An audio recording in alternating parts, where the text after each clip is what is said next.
and like at 8 years old, decided I'm going to be in the music industry. And that sort of looked differently in my head over the years. I mean, for the first probably 10 years of that, I was like, I'm going to be Reba. But I don't have the hair to be Reba. So, No one uh, does. and then it pivoted to being a producer, and I did my post education in audio engineering and spent a couple minutes in live sound and recording choirs and, setting up mic systems for people. And that sort of like constantly had me running into the radio station that I loved growing up. We had one country radio station here through Ottawa and the Valley growing up, and you saw them everywhere. They were just such a part of community, and the reason why I had access to the artists that I loved, and I truly believed that. And I was running into them all the time, starting to work in the music space. And somebody finally said to me, like, "Hey, come be an intern." I was 18. Come be an intern and hand out stickers and put up flags, and you can come to all this stuff for free. And so I think I did like 3 months of being an intern, and that's where I learned the ecosystem of radio. I didn't go into radio school, so I really didn't know that, a DJ on the air didn't just grab a CD and put it in and play the songs. I learned about the intentional thought process behind programming radio stations, and that there's conditions of license, and that there's rules, and that there's theories to make people listen longer or choose your station. So I really became fascinated by that and thought like, oh, I'd be really good at that because I made a really great mix CD. So I figured I could program radio. And I Love spent, making a mixtape. right? There's like, you're good at something. So spent 8 years doing everything I could in radio promo and going on sales trips and doing a lot of technical stuff, setting up all our live on locations and opping shows with my tech background, and really with the goal to become a music director. And I just really believe in creating your own opportunity. So I saw an opportunity when the radio stations flipped to a new software. I was like, hey, wait, we're all going to be on the same playing field now. Like nobody's really going to have more experience than me in using this particular software.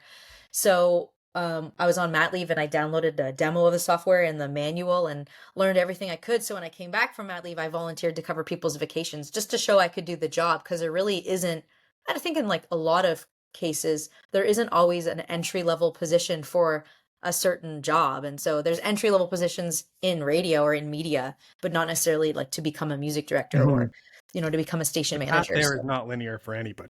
right. And so I kind of just created a path and covered people's vacations and spent a lot of time, volunteering to do things so that I could prove that I could do it. And when the opportunity came, I became the music director.